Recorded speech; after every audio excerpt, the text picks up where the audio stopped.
Olá, turma, tudo bem? Hoje nós vamos falar sobre alimentação infantil. Continuidade da nossa disciplina de assistência à criança, à mulher, ao adolescente e ao idoso, tá? Então, vamos começar sobre o primeiro alimento do bebê, que é o aleitamento materno. A gente já conversou sobre isso antes, né? Mas eu vou dar ênfase aqui a algumas características nutricional do aleitamento materno, tá? Então, amamentar é muito mais do que nutrir a criança. Amamentar é um processo que envolve a interação profunda entre mãe e filho. Então, a amamentação, ela propicia essa interação, esse vínculo, aumenta esse vínculo entre mãe e filho. Então, não é só um simples ato de nutrir, de alimentar uma criança, tá? Mas é um ato mesmo de amor, de interação, um aumento de vínculo, de laço entre mãe e filho, tá? Então, qual é a repercussão desse aleitamento materno? A repercussão é no estado nutricional da criança, tá? Em sua habilidade de se defender de infecções, porque através desse leite materno a mãe também vai estar passando os anticorpos que ela tem, que ela produziu durante a gestação, também por conta das vacinas que tomou, tá bom? Em sua fisiologia e no seu desenvolvimento cognitivo e emocional, já existem vários estudos científicos que relatam que bebês que amamentam exclusivamente até os 6 meses, esses bebês eles têm um QI, que é um coeficiente intelectual maior do que aqueles bebês que não se alimentam através do aleitamento materno. E emocional, porque o bebê também se sente mais protegido, ele sente o calor da mãe, ele se sente amado.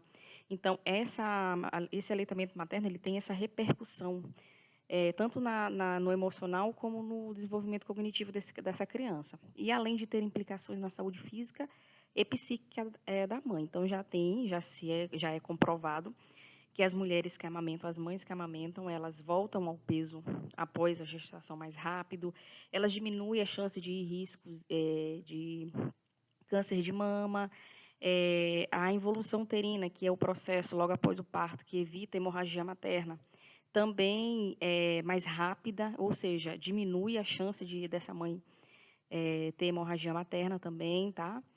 E psíquica, por quê? Porque a mãe se sente capaz, ela se sente mais próxima dessa criança, tá? Então, o aleitamento materno, ele de fato é muito mais do que alimentar, tá? Existem muitos fatores envolvidos aí nesse processo. Lembrando que todas essas informações, pessoal, eu tirei aqui do caderno de atenção básica, número 23, do Ministério da Saúde. Então, a classificação do aleitamento materno. O aleitamento materno exclusivo é só leite materno e medicamentos, tá? Caso essa criança precise de um medicamento, por alguma razão, pode ser administrado esses medicamentos, porém, ela só recebe leite materno. A gente chama isso de aleitamento materno exclusivo. E ele é recomendado pelo Ministério da Saúde, pessoal, até os 6 meses de vida, tá? Então, até esses 6 meses de vida, a criança não precisa de nada além desse leite materno. Nem água, nem chás e outras coisas, tá? A segunda classificação é o aleitamento materno predominante. É o leite materno mais água ou bebidas à base de água. Então, no aleitamento materno predominante, por que o nome é predominante? Porque exclusivamente a mãe ela tá dando esse leite materno para essa criança, porém, além do leite materno, ela também dá água ou outras bebidas à base de água. Então, ele não é exclusivo, ele predomina, ele é predominante, mas não é exclusivo porque ela já acrescentou a água, tá? A terceira classificação é o aleitamento materno complementado, né? Nesse caso, é o leite materno, mais algum alimento sólido ou semissólido para complementá-lo e não substituí-lo. Então, nesse caso aqui, a mãe não substitui a amamentação, porém, além do leite materno, ela também oferece algum alimento sólido ou semissólido. Por isso que o nome é aleitamento materno complementado, porque ela já está complementando esse aleitamento com outros alimentos, tá? Esse tipo de aleitamento complementado, ele já é recomendado a partir dos 6 meses, quando a mãe começa a introdução de outros alimentos para esse bebê, tá bom? E o aleitamento materno misto ou parcial, que é o leite materno e outros tipos de leite, né? Então, além do leite materno, essa mãe já dá uma fórmula, já dá o NAN, por exemplo, ou outros tipos de leite, porque precisou sair ou trabalhar, enfim. Se essa mãe oferece mais de um tipo de leite, além do aleitamento materno, do leite materno, o nome desse aleitamento é aleitamento materno misto ou parcial, tá? Então, como eu falei para vocês, o aleitamento materno exclusivo, ele é recomendado até os 6 meses. E o aleitamento materno complementado, ele vai até os 2 anos ou mais. E a interrupção temporária da amamentação. Então, existem alguns critérios específicos onde a mãe ou a interrupção dessa amamentação, tá? Então, aqui eu coloquei algumas doenças que contraindicam de forma temporária a amamentação. Então, não quer dizer que essa mãe não vai poder amamentar, tá? Porém, enquanto ela estiver apresentando essas doenças aqui que eu elenquei para vocês, ela vai ter que interromper essa amamentação. Então, a primeira que eu coloquei foi a infecção herpética, que é a herpes, tá? Quando a vesícula é localizada na pele da mama, a amamentação deve ser mantida na mama sadia. Então, caso essa mãe apresente alguma lesão herpética, algumas vesículas nessa mama, ela precisa amamentar somente na mama que não apresentar as vesículas, tá ok? A segunda interrupção temporária é por varicela. A varicela é a famosa catapora. Então, se a mãe apresentar essas vesículas na pele 5 dias antes do parto ou até 2 dias após esse parto, recomenda-se o isolamento da mãe. Por quê, gente? Porque essa mãe vai poder passar essa varicela para essa criança. E a gente já viu lá no calendário infantil de vacina que essa criança ela só vai receber a vacina da varicela lá na frente, com 1 ano e 3 meses, tá? Então, ou seja, essa criança ainda não tem defesa contra a varicela, por isso o isolamento da mãe tem que ocorrer até que essas lesões adquiram crosta. O que é crosta? É aquela capinha, né, das feridas, que se formam nas feridas. Então, durante isso, ela deve fazer o quê? Ela vai ordenhar o leite, e esse leite vai ser oferecido para o bebê por copinho ou uma mamadeira que seja, embora não seja recomendado, algumas mães usam a mamadeira, né? Então, gente, se a mãe apresentar varicela, ela pode amamentar, tá? Como é que ela vai fazer isso? Ela vai ordenhar o leite e esse leite vai ser oferecido por outra pessoa para a criança. Ela vai retirar esse leite, porque ela não vai passar a varicela para a criança através do leite, tá? A transmissão da varicela é através de vias aéreas superiores e também pelo contato com as lesões. Outra doença que contraindica a amamentação é a doença de Chagas. Então, na fase aguda da doença, ou quando houver sangramento mamilar evidente, essa amamentação deve ser interrompida, tá? Por quê? Porque a doença de Chagas ela é uma doença causada por protozoário e ela é transmitida através do sangue. E se houver, por exemplo, sangramento mamilar, que é muito comum nos primeiros dias de amamentação por conta das fissuras, né, que esse bebê acaba ocasionando na mama por conta que a mãe às vezes não preparou a mama adequadamente durante o pré-natal. E aí nas primeiras semanas de amamentação acaba formando fissuras, algumas feridinhas ali na auréola, nesse mamilo. E aí pode acontecer de houver sangramento mamilar. E se essa mãe tiver com doença de Chagas, aí tem que ser interrompido, tá? Outra doença que pode interromper a amamentação é o abscesso mamário. Tá? Abscesso é uma terminologia técnica, né? Eu quero depois que vocês deem uma pesquisada aí e botem lá no glossário de vocês. Então, até que ele tenha sido drenado e a antibiótico-terapia iniciada, a amamentação deve ser na mama sadia. Então, o abscesso, gente, é aquela coleção de pus, de exudato, tá? Que pode formar na mama, essa mama fica extremamente inflamada, tá? E aí essa mãe não vai poder amamentar essa criança na mama que tem um abscesso, tá? Ela vai ter que amamentar na mama sadia. O consumo de drogas também é contraindicado a amamentação, só que o tempo de contraindicação vai depender da droga. Então, por exemplo, a maconha, tá bem aqui, deixa eu grifar aqui para vocês. Aqui, ó, a maconha, ela contraindica a amamentação por 24 horas, tá? Então, se essa mãe fumou maconha, ela vai precisar ficar 1 dia, ou seja, 24 horas sem amamentar essa criança. A cocaína e o crack são de 24 a 36 horas, então essa mãe tem que ficar esse período sem amamentar. A anfetamina e o êxtase são 48... desculpa, gente. após 24 horas para maconha, cocaína e crack. Então, 24 horas é maconha, cocaína e crack, um dia, tá? De 24 a 36 horas é a anfetamina e o êxtase, tá? 48 horas para o LSD e 1 hora por dose ou até estar sóbria para o etanol, que é o álcool, tá? Então, a mãe que gosta de uma cerveja ou de beber, ela tem que ficar até, se amamentar até estar sóbria, ou 1 hora por dose, tá? Então, vamos falar aqui sobre a composição do leite materno. Então, o colostro, gente, ele é rico em proteínas. É aquele leite do logo após o nascimento, aquele primeiro leite até o 7º dia, mais ou menos ali depois, após o nascimento. Ele é um leite com uma característica diferente, cor diferente, odor diferente. E ele é rico em proteínas, tá? A partir do 7º ao 10º dia após o parto, já começa o leite maduro, que é um leite mais rico em gordura, tá? É um leite mais concentrado, com uma coloração também mais consistente, mais esbranquiçada, tá bom? Mais esbranquiçada voltada para o amarelo, então um leite bem rico em gordura. A principal proteína do leite materno é a lactoalbumina, então isso aqui é importantíssimo falar para vocês. Porque quando a gente fala assim, por que é importante amamentar o bebê com leite materno? Quando eu falo para vocês que o leite que a mãe produz é um leite específico para o filho dela, é exatamente isso aqui, ó. O leite materno, ele possui como principal proteína a lactoalbumina, tá? Então, essa lactoalbumina é uma proteína importante. Já o leite para essa criança e própria, né, fabricada especificamente para ela. E já o leite de vaca, ele possui aqui, ó, a caseína. A caseína é uma proteína de difícil digestão para a espécie humana, tá? Então, o bebê, o intestino do bebê não está ainda preparado, não está maduro o suficiente para fazer a digestão dessa caseína. E aí, esse bebê, às vezes a mãe fala assim: ah, o meu leite é fraco. Quando ele toma o meu leite, logo ele pede, está com fome. E quando eu dou um leite de vaca, que é esses leites que eles compram em mercado, né, também.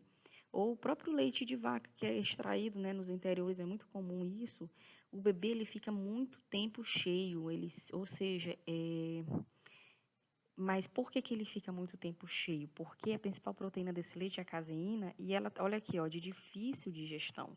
Então ele vai demorar muito tempo para fazer a digestão desse leite. Só que isso não é bom, gente. Não quer dizer que ele está saciado, né? Na verdade, isso quer dizer que ele está tendo muita dificuldade para digerir esse leite que não foi fabricado, não foi feito para ele. Então, aqui, ó, o leite humano possui numerosos fatores imunológicos, como a gente já falou anteriormente, que protege a criança contra infecções. Então, esses anticorpos da mãe, que a mãe produz ao longo da gestação, eles são passados para o bebê através do leite materno. Então, o leite materno, ele é considerado uma vacina para essa criança, tá? A concentração de gordura aumenta no decorrer da mamada. Então, olha só, o leite do final da mamada, que a gente chama de quê? De leite posterior, ele é mais rico em energia, ou seja, em calorias. Ele sacia melhor essa criança, daí a importância da criança esvaziar bem a mama. Então, é muito comum a gente observar assim, que a mãe, quando reclama que o leite, a criança está com fome, que o leite dela é fraco, a gente vai observar essa mãe durante a amamentação e a gente percebe que ela coloca o leite, essa criança, um pouco numa mama, não espera esvaziar essa mama, já troca e bota na outra. Isso é muito comum porque eles falam para a mama não ficar uma maior do que a outra, enfim. O que eu quero dizer para vocês é que quando a mãe coloca isso, a gente tem que informar essa mãe, a gente tem que orientar, porque às vezes, a maioria das vezes, ela não tem esse conhecimento mesmo. Então, quando essa mãe bota esse bebê para amamentar numa mama, ela tem que esperar essa mama esvaziar para depois passar o bebê para outra mama, tá? Porque se o leite gorduroso, aquele leite que vai saciar o bebê, que vai deixar ele ficar mais tempo sem fome, que vai fazer ele ganhar peso, que é um leite mais rico em calorias, é o leite posterior, é o leite do final da mamada, tá? Então, ele tem que esvaziar essa mama, a mãe vai botar essa criança para arrotar, ele vai dormir, quando ele acordar ou quando ele pedir novamente, a mama, ela vai colocar na outra, aí sim ela vai colocar na outra, tá? E esperar esvaziar também, da mesma forma. O esvaziamento da mama é importante para o ganho adequado do peso do bebê. Então, às vezes, a gente vai avaliar um bebê na unidade básica de saúde, por exemplo, e a gente percebe que esse bebê não está ganhando peso, né? É um bebê que não está crescendo adequadamente, ganhando peso de acordo com a idade que ele tem. E aí a gente vai perguntar para a mãe, a gente vai investigar e a gente observa que essa mãe está amamentando de forma errada, tá bom, gente? Então, essa é uma informação importante que a gente precisa orientar essas mamães para fazer esse aleitamento materno de forma adequada.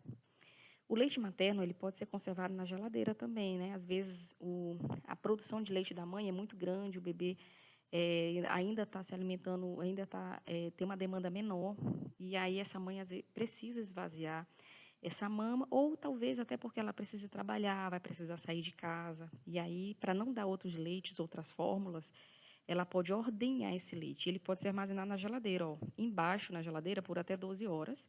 E no freezer ou no congelador, esse leite vai durar até 15 dias.